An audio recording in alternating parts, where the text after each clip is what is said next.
नमस्कार। आज हम बीए पार्ट फर्स्ट के सेकंड पेपर के सेकंड टॉपिक में धर्म सुधार आंदोलन के बारे में बात करेंगे। तो हम सर्वप्रथम बात करें कि धर्म सुधार आंदोलन का मीनिंग क्या था, क्या इसका अर्थ था और ये इसका इतिहास में क्या महत्व है। तो 16वीं सदी के प्रारंभ में लिथुआनिया से आयरलैंड तक और नॉर्वे तथा फिनलैंड से लेकर पुर्तगाल और हंगरी तक संपूर्ण पश्चिमी और मध्य यूरोप में कैथोलिक ईसाई चर्च का पूर्ण वर्चस्व था। ईसाई परिवार में उत्पन्न प्रत्येक शिशु इसका सदस्य समझा जाता था। चर्च एक सार्वजनिक तथा विभागीय संस्था थी, न कि व्यक्तिगत और ऐच्छिक। इसकी व्यवस्था करों और देय धन से की जाती थी। प्रत्येक राज्य चर्च का समर्थक था और चर्च के संगठन तथा उसके पदाधिकारियों की तरफ उंगली उठाने वालों को राज्य की ओर से उचित सजा दी जाती थी।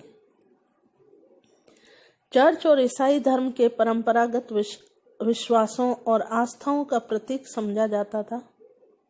वह धार्मिक संस्कारों तथा नैतिक मापदंडों का संरक्षक माना जाता था।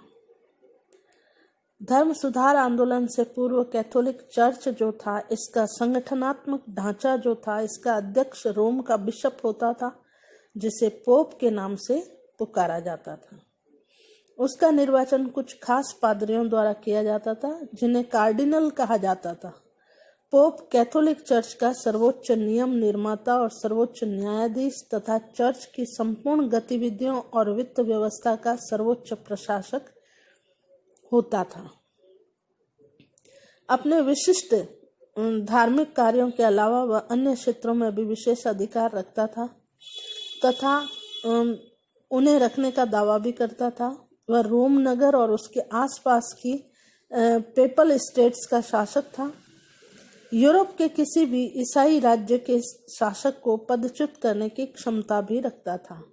मध्य युग में कुछ पोपों ने इस अधिकार का प्रयोग भी किया था कि वह किसी ईसाई देश के किसी भी ऐसे सिविल कानून को जो उसकी निगाह में अनुचित हो रद्द कर सकता था और संपूर्ण ईसाई भूमि से कर वसूल करता था। विवाह, तलाक, वसीयत, उत्तराधिकार संबंधी कई वैधानिक मामले अंतिम निर्णय के लिए उसी के सामने प्रस्तुत किए जाते थे।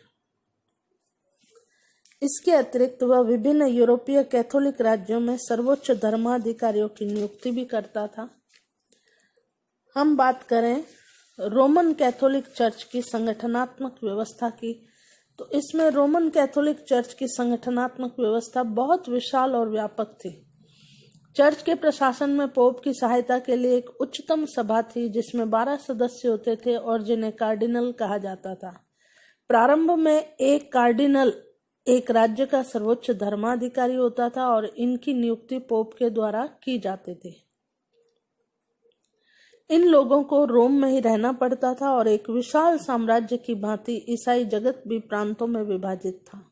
प्रांतों के सर्वोच्च धर्माधिकारियों की नियुक्ति भी पोप करता था। बड़े प्रांतों के सर्वोच्च धर्माधिकारी को पैट्रियार्क कहा जाता था, जबकि छोटे प्रांतों के धर्माधिकारी को आर्क बिशप। एक प्रांत में कई डायोसीज नामक इकाइयां होती थी। डायोसीज के अंतर्गत एक नगर अथवा कस्बा होता था और इस इकाई के धर्माधिकारी को बिशप कहा जाता था। एक डायोसीज में बहुत से पैरिश होते थे और पैरिश का धर्माधिकारी पादरी कहलाता था।